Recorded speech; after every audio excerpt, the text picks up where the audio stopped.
down.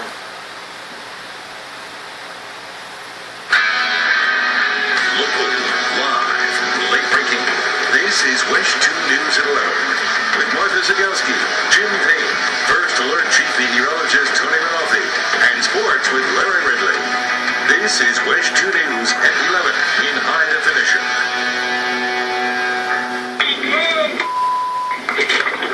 That's the type of four-letter reaction you'd expect after finding this off the Florida coast. A great white shark, a Pompey man, and a group of friends captured the startling encounter on camera. Yeah, they were spearfishing a dozen miles off Fort Pierce yesterday when they received the scare of a lifetime. Steve Maldonado says he jumped off the boat and saw a great white staring right back at him.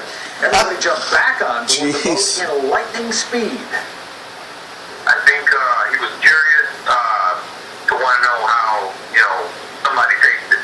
Just a reminder to, all the other divers and swimmers and people that are in the water, they are out there. So just try to, be aware of your surroundings and, have a healthy respect to the ocean. The men say the shark followed them for another 20 minutes, circling the boat before swimming away. A brother and sister watched in fear today as their father clung to a log in fast-moving, gator-infested waters.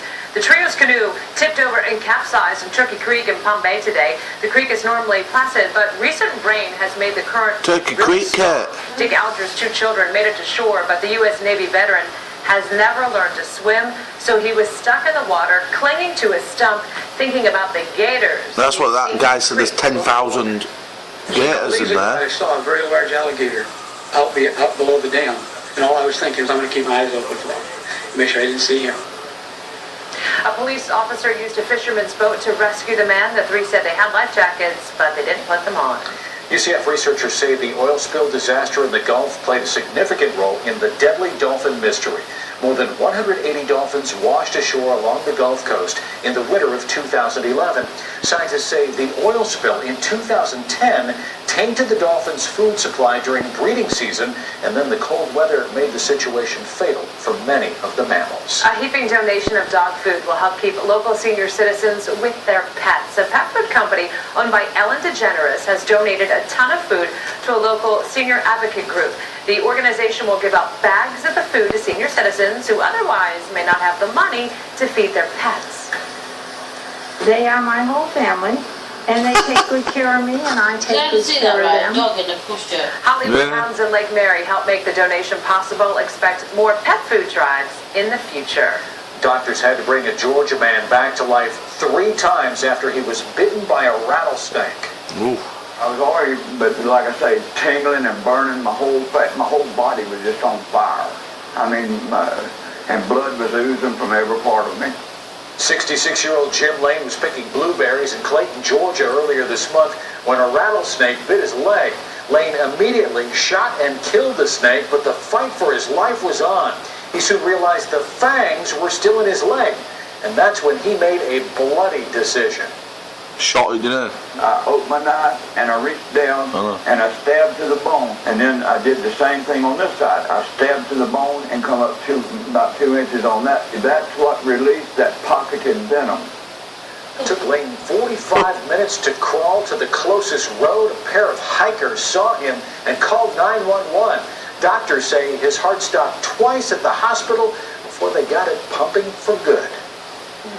That snake was scary looking. That's one tough hombre right now. I'm telling you. So we're done with the rain, now we're going to be dealing with the building heat. Yeah, the next couple of days is going to be pretty awful out there. It's going to like 100, 205 degrees. But let me take you back to this afternoon up towards the Kennedy Space Center at Cape Canaveral, where we had very heavy rain with that line of storms that we were tracking during the 5 and 6 o'clock broadcast earlier this evening. And Cape Canaveral.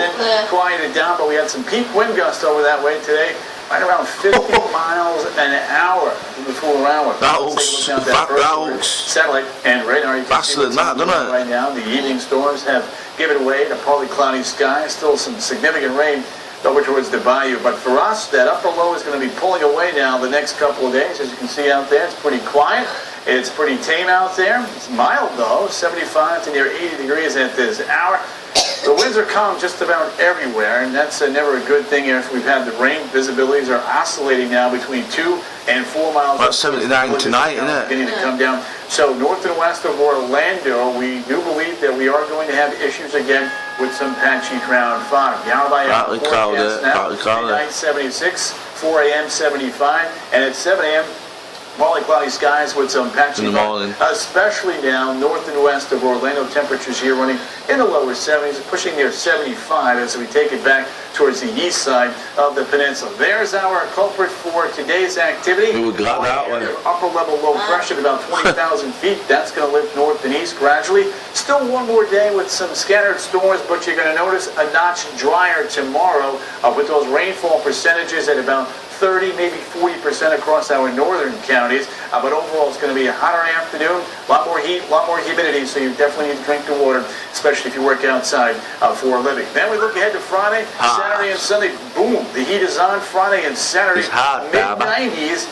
Scattered storms arriving late Saturday, becoming a bit more numerous there on Sunday as a little disturbance comes up out of the Florida Straits. As we take a look now at the beach on Thursday, 30% coverage of those afternoon showers and storms. Coastal highs around 90. Inland highs will be the story now. 90 to about 95 degrees. Average highs for this time of the year typically run right around 92 degrees. 7-day forecast then for you. 76 out the door at 8 a.m. with a few clouds and sun. Isolated showers at noon. Scattered storms at 5. Temperature then coming in at 91. Friday afternoon, 95 degrees, an isolated storm up north at best. We head into the upcoming weekend. Saturday right now looking better than Sunday. Rain chances going up on Sunday. And then as we get back to work early next week, Jim, Martha, looking pretty good. 93, 94, rain chances at about 30%. Tony, thank you. A former Central Florida Prep football star is kicked off of his college squad. We're talking SEC football at Media Days, and Dwight's back. My neck, my back, my neck, and my back. Yes, that portion of the show, Dwight giving us some insight to how his back is doing. Plus, the Lakers pushing harder than they ever have to land Dwight with their Telling the Magic West True Sports Moving Pictures. And we are next.